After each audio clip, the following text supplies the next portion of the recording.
Hello, everyone. Welcome to today's episode of the Supply Side Podcast. I'm Chris Cieto with RVBusiness, joined by Rick Kessler, owner and publisher of RVBusiness. And today's guest is Doug Sexton, president of V20 Recruiting and Consulting. Doug, welcome to today's show. Thanks for having me. I'm excited to join you guys today.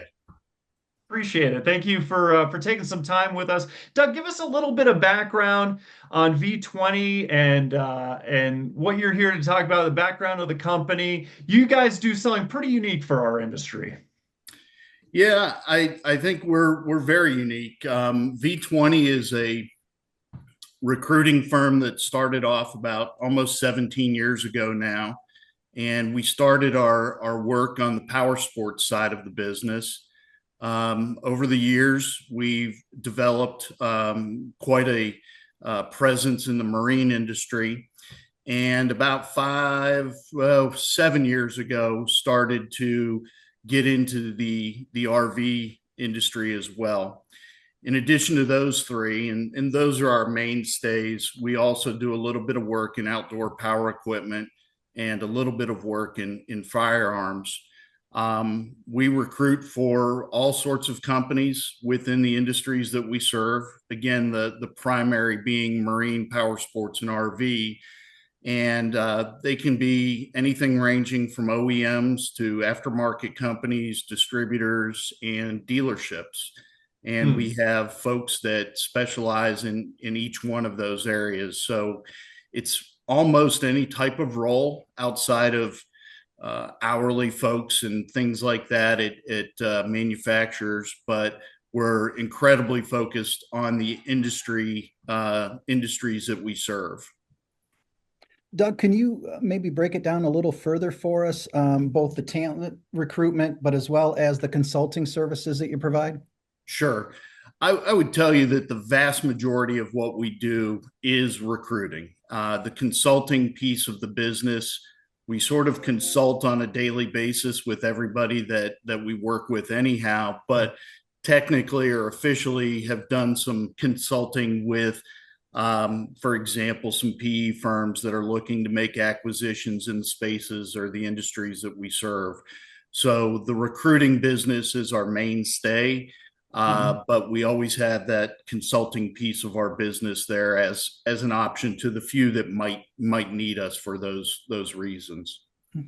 One thing maybe we should have pointed out a little bit earlier, but if Doug looks familiar, that's because you might have seen him at the RV Dealers Convention Expo last year and again this year, right, Doug? Yep. Yeah, last year was our first year at the RVDA show in Vegas. We did a seminar there on some hiring practices and some things to maybe be thought provoking and provide some information to a lot of the dealers that were in attendance. We don't do too many trade shows because, like we were talking about earlier, they're very time consuming, and we're a small firm. There's only about 8 of us in our firm, and but we do the RV show, we do the IBEX show, which is the boat builder show, and then we do the AIM show, which is the motorcycle industry show. Terrific. Nice. Well, I know when in the past when I've had to deal with trying to fill a position, no matter what company that it's been at. It's a huge endeavor. It's kind of a pain in the butt. It's not for small companies. It's not in their wheelhouse to go through because hopefully you're not continually interviewing people for positions. It kind of exists out here. You know you got to do it. You know you need to fill a position. What makes V20's process different from other recruiting firms? Yeah, it's funny that you talk about it in those terms, and yeah, when I was on the OEM side of the business on the marine in the marine world, my stance always was I could figure out who to hire. I knew who I wanted to hire at any time, but looking back, that wasn't always the case, and did spend a lot of time and effort that probably would have been better spent doing what I did was supposed to be doing on a daily basis. Yeah. In Right. addition to that, you know, for 25 years calling on marine, RV, and power sports dealers all across the country and world, the topic of discussion of hiring new talent, needing that service manager, the service tech, the outboard tech, whatever the case might be, was a constant. And I heard that, every single day. If I was in Tulsa, Oklahoma, Seattle, Washington, or Pittsburgh, Pennsylvania, that subject came up all of the time for various reasons, simply because they were having a hard time finding and retaining the talent they needed, or they had some succession plans that they wanted to start to implement, all kinds of reasons. And at that time, I had no thought of ever becoming a recruiter, never thought of that, but it's been a constant need, a constant challenge. And I think has done nothing but elevate in terms of importance and increasing in challenge over the years for all kinds of reasons. Our workforce is aging out. The trades folks that are within our industry are becoming very difficult to identify. And the smart dealers are understanding that, and manufacturers, that their companies are built by people. And what makes us unique, getting back to your question, sorry, I'm going off path there a little bit. We know the business, okay? And we don't have a sea of cubicles over here, and one set's doing IT and one set is doing healthcare.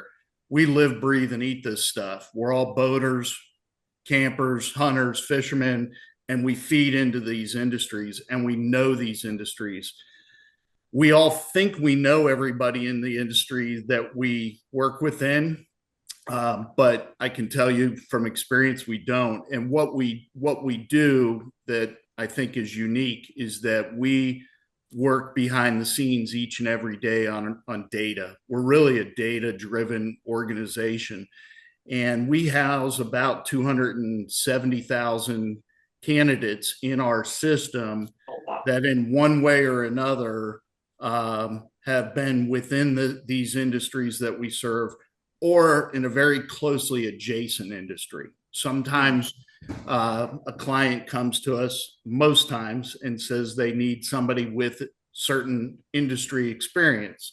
Other times they say, but if it came from outdoor power equipment or whatever, a diesel mechanic at an RV dealership can come from a truck dealership, things like that. But we build, manage, curate, however you want to say, all of that data so that we keep tabs on who's where and what they do, what the best talent is out there. And so we can more efficiently find the people that they're looking for.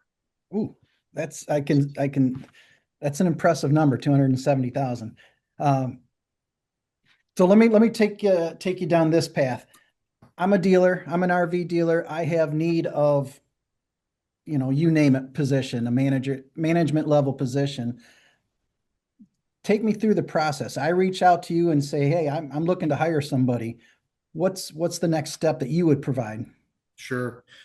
Well, what we do is spend a lot of time on the front end, making sure we understand the dealer or the manufacturer, whatever the case that it might be. When I say understand, we want to understand what kind of culture they have. We want to understand what their short-term pains are, where this particular role can fill a gap or create the ability for them to have a succession plan if somebody's retiring or whatever the case might be. And longer term, what their ideas and thoughts are. Are they looking to acquire new locations, or are they looking to grow and expand and improve in certain areas that this person will help with? And after we gather all of that information, when we sign a recruiting agreement with our client, that recruiting agreement is very, very simple. We're simple boat and RV guys, and really we don't work on retained search, so there's no money up front. and we only get paid on success. So from there, we're just in constant communication without going into all of the nitty gritty, but we're in constant communication with the client, and we're bringing to the client the candidates that we know, we've learned about, we've done our homework on, and we only submit those candidates to them in a way that allows for them to, in summary, see what that person looks like and feels like. So we don't just dump a bunch of resumes on their desk and say, hey, let me know what you think. We'll bring them one at a time, two at a time, just as we go. And sometimes that means they get back to us and said, that Doug, that's really not the type of person we're looking for. We recalibrate, we pivot, and Oh, I think we lost your video feed. I think we did, and I don't know why. It's trying to come back. There, you're back. Am I back now? You're good. Sorry You're good. You can see me now? Yes. So as I was saying, we're do our best to really ultimately what we want to do is find the client who they're looking for and not have them spend as much time on it as you know, as much as time consuming as recruiting is. That's on our shoulders. So we're bringing them the candidates, and then we help hold the hand of the candidate as well as the client through the process. Okay. Setting up phone calls, travel, if it's a reload type of situation or whatever. So we ultimately get to the point where they have the talent and the person that they're ultimately looking for. Well, I can understand with that kind of an intimate relationship with the clients, why the consulting part of it would just be a natural thing. It is. All along the way, consulting is kind of there.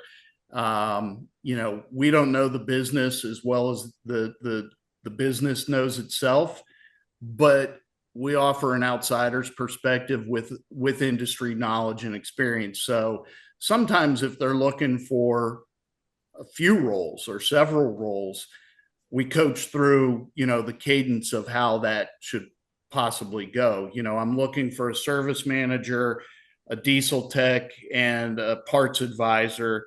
You know, there's a certain cadence to doing those things that make sense for the business and the people that they're bringing in, and we can help hold their hand so, you know, they're having a successful outcome and we're not 6 months down the road kind of in a mess.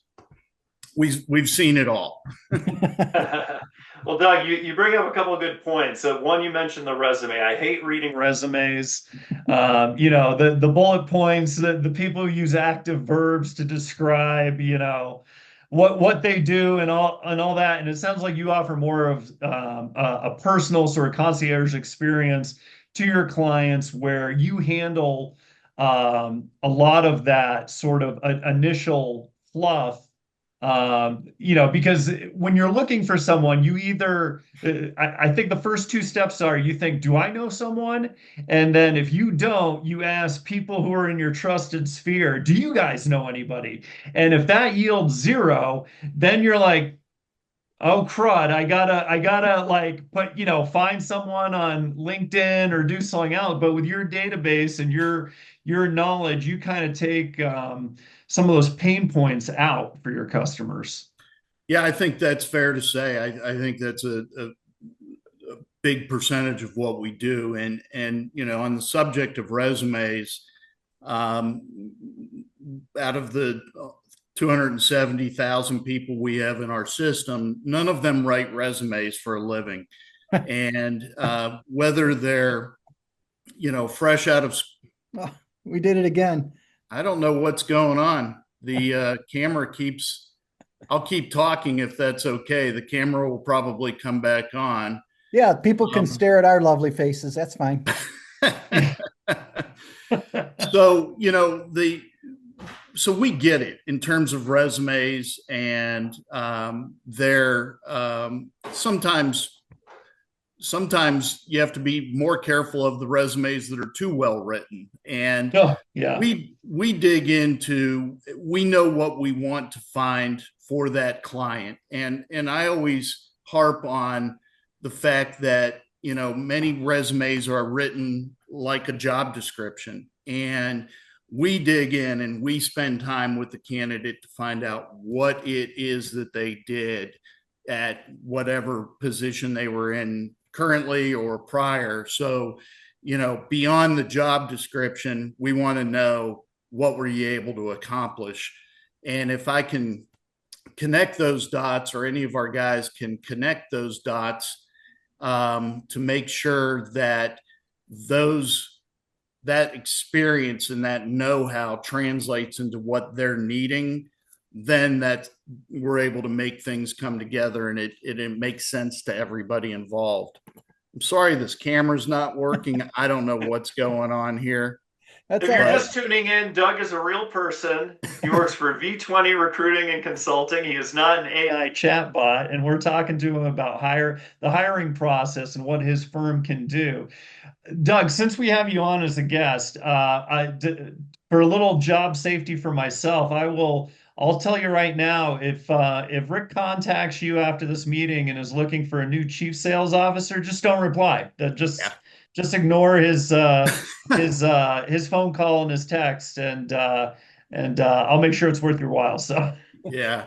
And Well, you know, point taken. But that does remind me of one other thing that also is very important in doing what we're doing.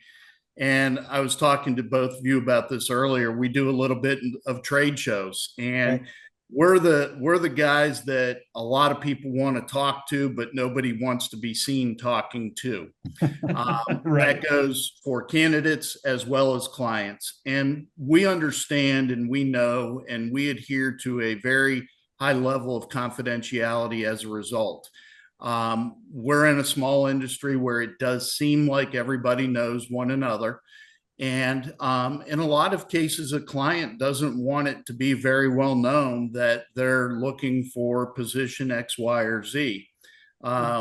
Maybe because they don't want to let their competitors know. Maybe they already have somebody in that role and they're looking to top grade their talent. And on the candidate side of things, if people are always looking to grow, and that is the number one reason why people are wanting to explore or explore other opportunities. They want to keep it under the radar, and they deserve to have it done that way. And by doing things the way we do them, we've never had an issue where somebody's been in a jam because somebody heard that they were looking, or somebody heard that this company was hiring. So sorry to go off on a little bit of a tangent there, but it's an extremely important piece of what we do. Well, technical difficulties aside, this has been a tremendous conversation. And I'm reminded of the cliche that is not a cliche, and that is, in business, surround yourself with good people and get out of their way. And I would suggest that Doug Sexton be part of that good people, because they know other good people that can surround yourself with. Exactly. Well, I appreciate those kind thoughts. It's nice of you to say. Well, Doug, thank you for taking some time with us today. We'll see you at the RVDA convention. Maybe we can hand out some glasses with fake noses and mustaches, so if people are seen talking to you, it provides a little bit of anonymity. But thank you again for joining us, and have a wonderful day. Thank you. Appreciate it. Thanks, Doug.